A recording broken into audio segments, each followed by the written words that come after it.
here in the 18-team lobby, especially with there being so little landmass here on Sandhawk in particular. Yeah, it's going to be pretty tricky to find those places, to find that area, to call your own. And already, teams starting to drop out. I'm looking at the Wildcats heading north. They play a hot-in split normally on the Sandhawk drops. We saw that in those practice games earlier. Looks like they're not going to change that. And let's look at the boot camp teams. DAMWON passing over it right now. DAMWON, Kia, and Stalwart potentially looking to land. I think DAMWON, Kia are going to head further north given their speed. Back-to-back drop a little bit short. And actually, Aton go to Painan right in the middle of that map. One team in boot camp. Only Stalwart right in the middle of it. Seoul spread out in the hills to the east. I mean, to be honest with you, I wouldn't challenge Stalwart out for boot camp either. I think they pretty much just win that every single time. I think you have to out-macro Stalwart just because they are so strong in an individual fight. TJB and Nigma Galaxy down towards Sami, though. This is quite interesting. Nigma Galaxy usually do a Sami split anyway, so it's TJB kind of encroaching on the territory. Now, Nigma Galaxy, the problem for them is they love all of Sami to themselves to pick up as many meds as possible, but they might be getting into a fight early that they don't want to take, and TJB, once again, from Miramar, causing problems for Nigma Galaxy. It's really not fun. But I'll tell you what would be fun. If you complete daily missions to earn points for the PMWI Watch Together, once you get enough points accumulated, tap on the rewards icon to claim the corresponding reward. Well, that's GZ going down for Regans, but for that event, you can participate solo or as a team. And remember, playing solo is absolutely okay, but teaming up could get you some more rewards.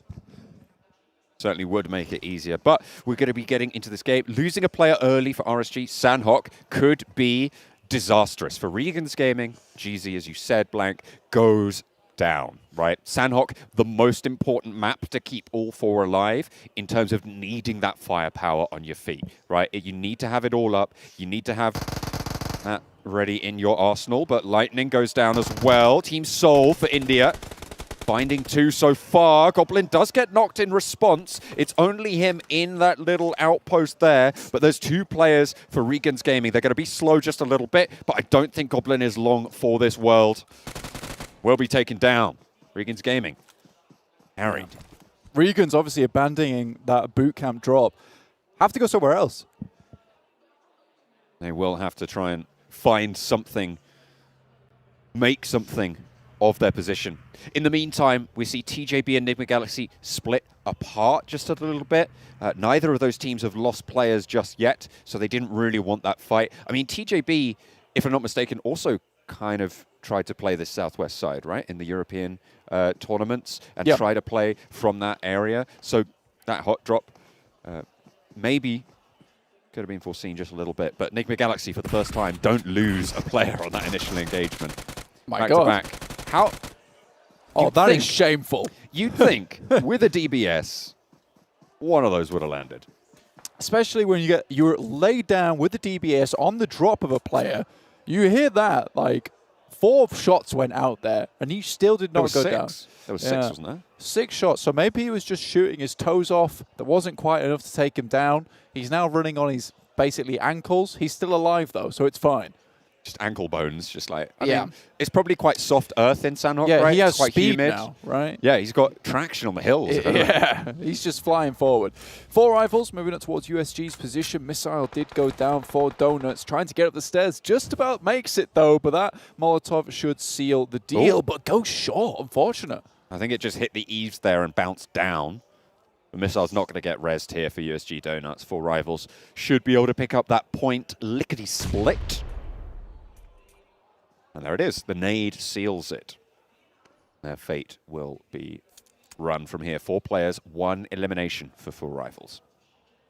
Back-to-back, trying to play down towards the west side of Quarry with Aton Esports as well. So Aton giving up Camp Bravo to USG. USG so far have just kind of had their drop spots to themselves. You know, they couldn't take El Pozo, but they took El Azhar to themselves. Now taking Camp Bravo. Yes, 52 Esports are coming in from Mongnai, but it's not a big deal for them, though. USG have got real pick of the litter so far on all these maps. I was just looking at some of the other drop spots because we focused a little bit on the engagements that we saw on screen, but I was looking at the Wildcats. I'm not sure if they dropped initially there, but they didn't actually opt to put a player on the eastern shoreline, right? They didn't opt to have that presence or keep that presence there, certainly. I'm not sure if they had that originally, but they have regrouped to that western shoreline near Hatin on the northwestern island.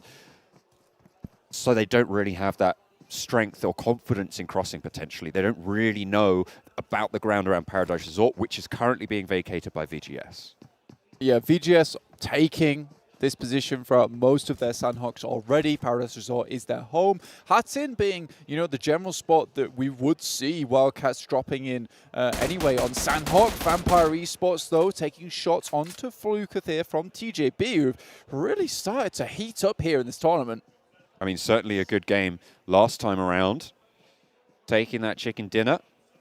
And they're pushing in. Vampire Esports, though, not a team to push over.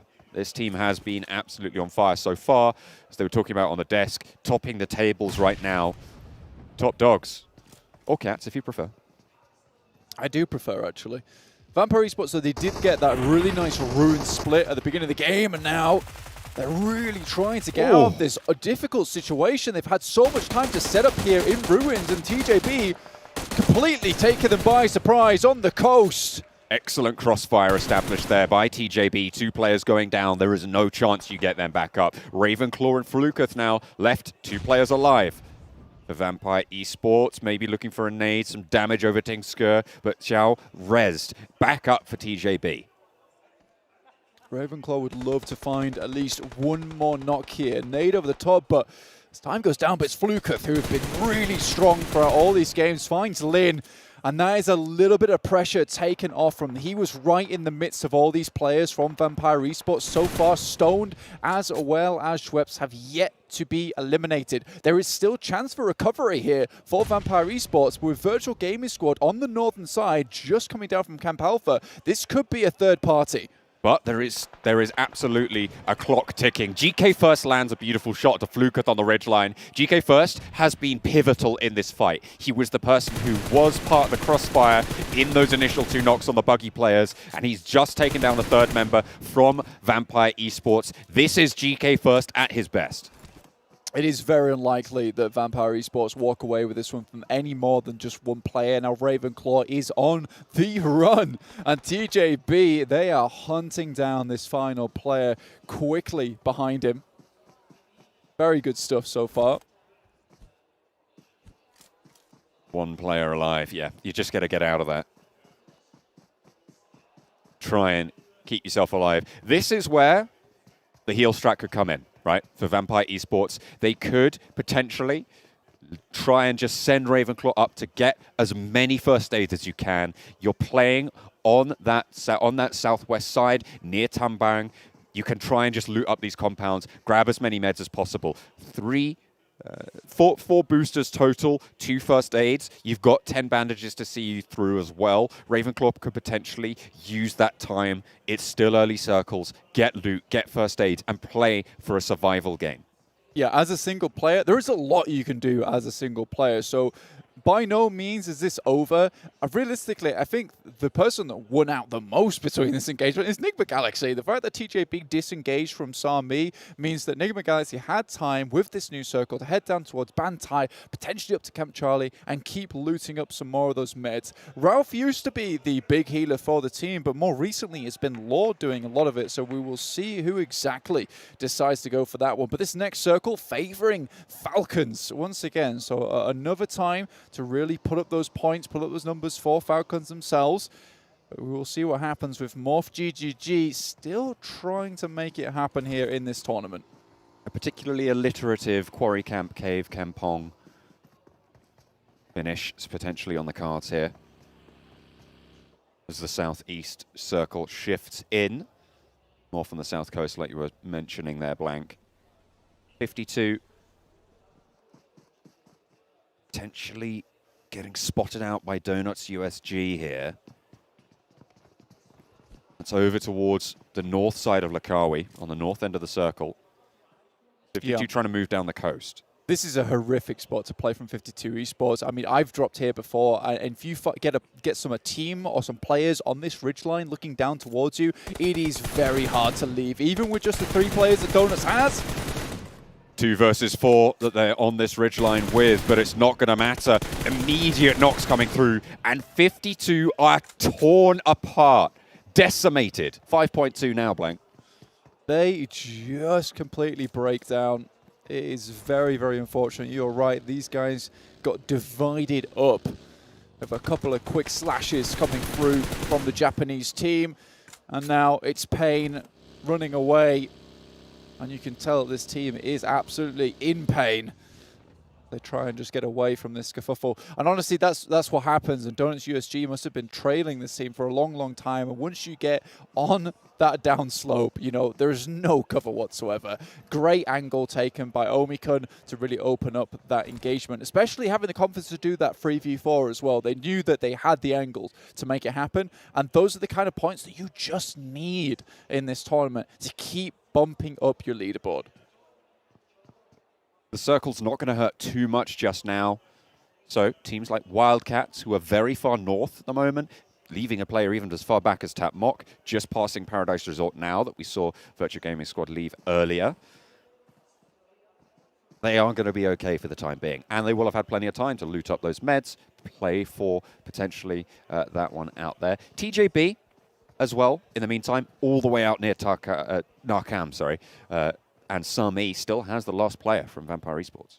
And this is the difference between Nigma Galaxy, who dominates on a map like Sandhawk, and TJB, who tries to go for a heal strat here on Sandhawk. They're out in the blue so long. Nigma Galaxy tries to push in as far as they can into these circles before they start going for the heal strat. They already took the boat down from Bantai, headed over towards Dockside. Now they're going to move up, cause as much chaos as possible in these final circles with potentially 3 or 4 members.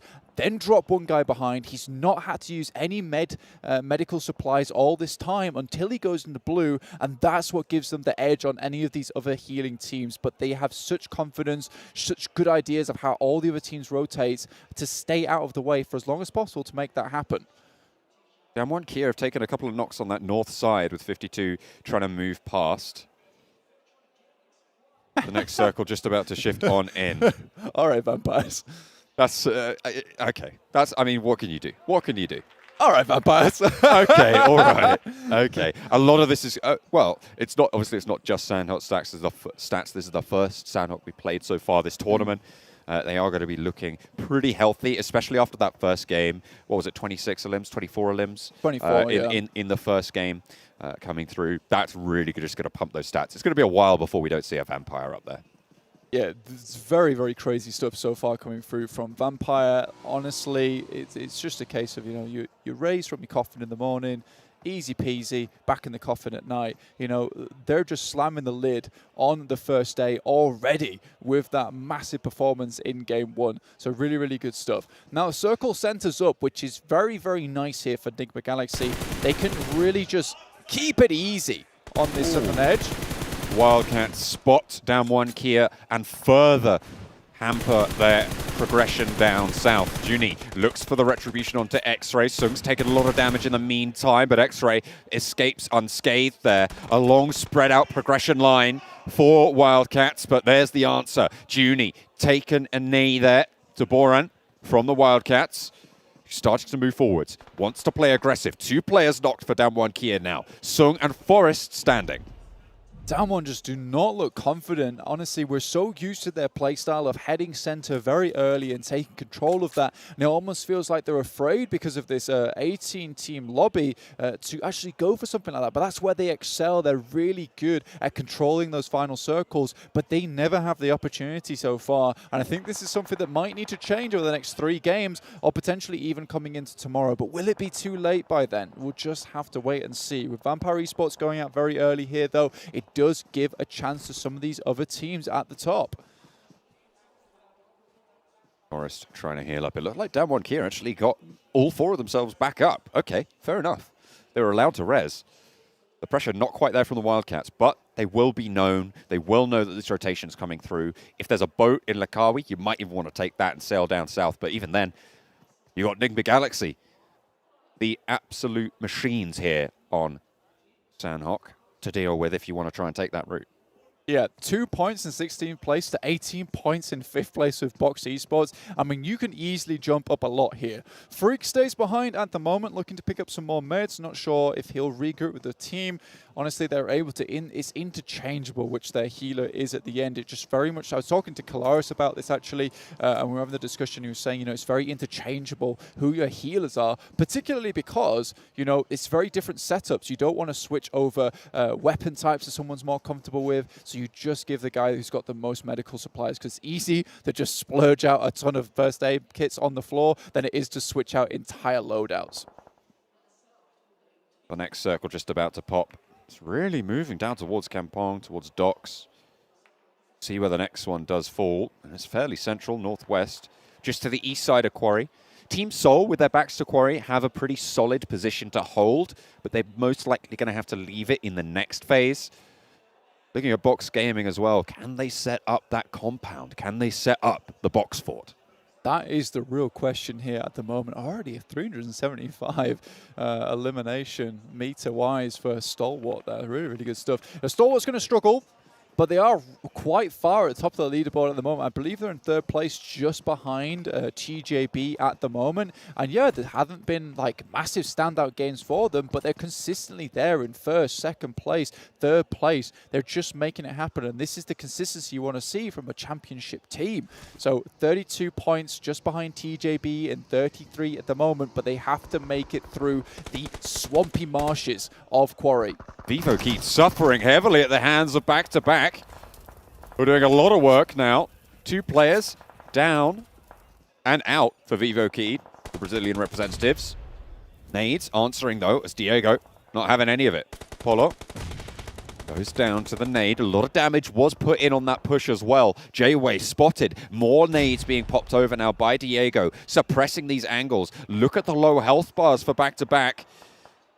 Diego crawls on forwards, and it is bombardment, nade after nade. Fire now burning away at the heels of back-to-back. Can they regroup here? That nade a little bit long, but it finds nearly getting the knock. Diego tears them apart, gets everything done, and back-to-back with 2. Take care of business. Diego could not have made that look any easier. Dropped the smoke and then just through that sent the bullets whistling, including the grenades, and back-to-back have just had back-to-back bad games here in the PMWI.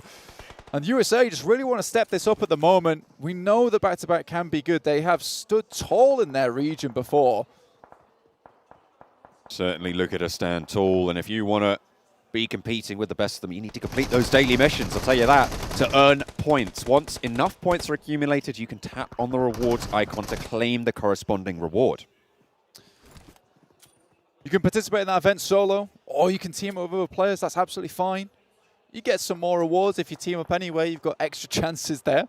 And for 2022 PMWI Guns getting an outfit, there is a sale period on currently from the 4th of August through to the 13th, and that is 50% off PMWI packs, and you get a set straight away and 5 chances to draw PMWI treasure chests. And after that, you do miss that window, the 14th of August until the 15th of September, 16% off PMWI packs, and you get 6 chances to draw PMWI treasure chests.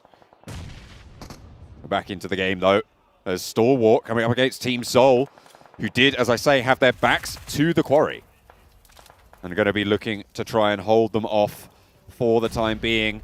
A lot of damage sent. 1 res found. Omega spotted in the sideline. Stalwart still have all 4 there. Still have them all available. Omega stands up and gets rebuffed immediately. Hector eliminated, swept aside. Can Stalwart stay alive? They will have to try and survive just that little bit longer. Unbelievable stuff. Great stuff coming through from them. And you can celebrate too with the regions and your team region as well. So the top 3 teams for a region will have the chance to win a prize, and it's a maximum of 1 award per user. And that's through from the 4th of August through to the 13th of August this month. And if you're watching as well, you're contributing to the potential peak concurrent watch viewers of this stream. If we reach 100 million live watching, then everyone could get items in the 2022 PMWI Lucky Crate with a maximum of 1 award per user. Please visit the in-game 2022 PMWI Watch Together event every day from the 11th of August for more information. You can find that all out there. Box holding on the north side against Stalwart, who are still recovering from that fight and may not be able to do so. However, they might have done the work they needed to. Consistency, as we said, always about Stalwart is the name of the game. Keep those points nice and high, keep them tumbling over. A lot of eliminations coming through. Vampire finally taken down, a peg. TJB with one player left coming off the back of the chicken dinner. Not ideal, but it's Box Gaming and Morph with all 4 players alive. Stalwart still going strong with 2 though, which is very, very good, but this is a very good opportunity for Box Gaming. Saudi Arabia's team Falcons, they only have 2 players, 1 player is down. There's potential to get them back up again, but they have been in the circle a long, long time. Look at this though, John. Nigma Galaxy out, 0 points. Not good. Far from ideal. Taking a look around for healers out in the zone. At the moment, I see, as you say, DAMWON here. Right, Fabian healing, northeastern side. Maybe trying to just stay alive for as long as possible, and it might work. 8 teams remain, and so many of those have 2 or 1 player remaining. I think it's 6 of those teams. 4 of those teams have 1 player, 2 of those teams have 2. Honestly, not all these teams have got many points. I think that, Vivo Keyed have got 8 eliminations so far, but realistically, we can say that's just from Diego's unbelievable performance. The masterclass he set upon us with the smoke play. Incredible stuff. Action, though, still on the ground. Looking for Box here. Does stand up. Doesn't quite take him down, but will look for more.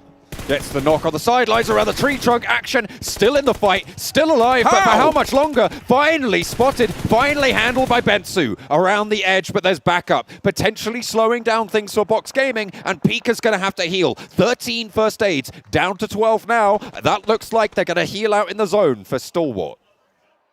He's going out here. No stims. Big struggle for him. Like you say, no stims is very difficult. Zay moves up for Morph, and they have been having a bad time. Coming into this game with 0 points, right at the bottom of the leaderboard. Morph GGG, though, looking to make something happen. They have 4 players alive, and that really does spell a victory here on Sandhawk, especially when the rest of the teams are down 3, 2, 1, 1. Look at that. You see the stims that currently on board for the last player from Stalwart are going to be there, so a little bit of time there. Damar also looking to heal out, but this is the last first aid kit for Team Falcons. It looks like a 5th place finish, unless someone goes down first, unless someone gets spotted.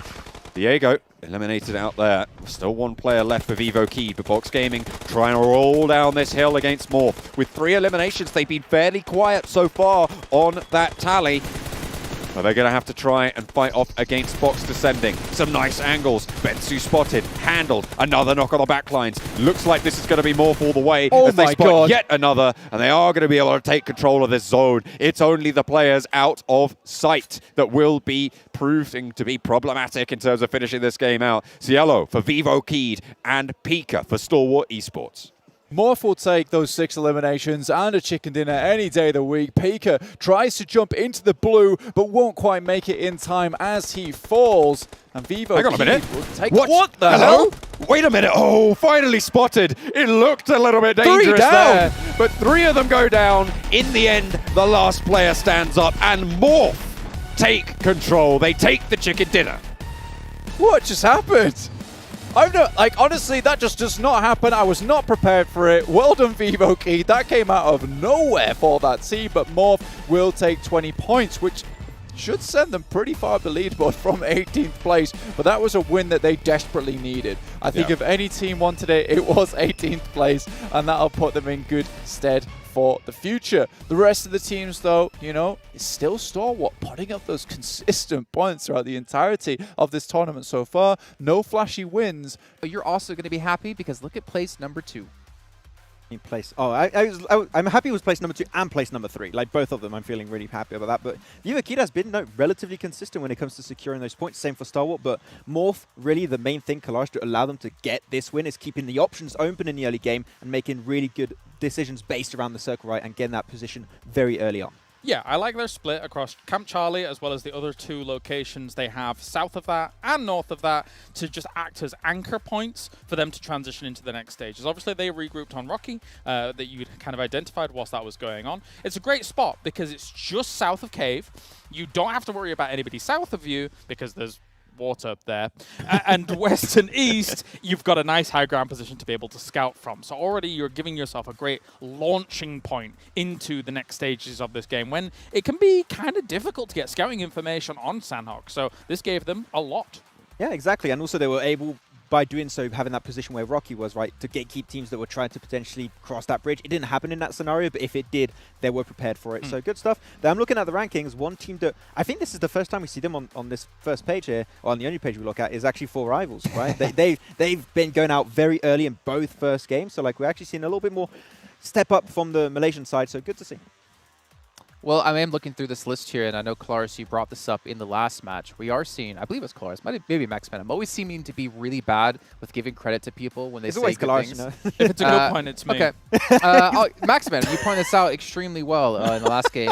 There's a big divide here between like 4th and 5th place when it comes to points, right? We're seeing 13 down to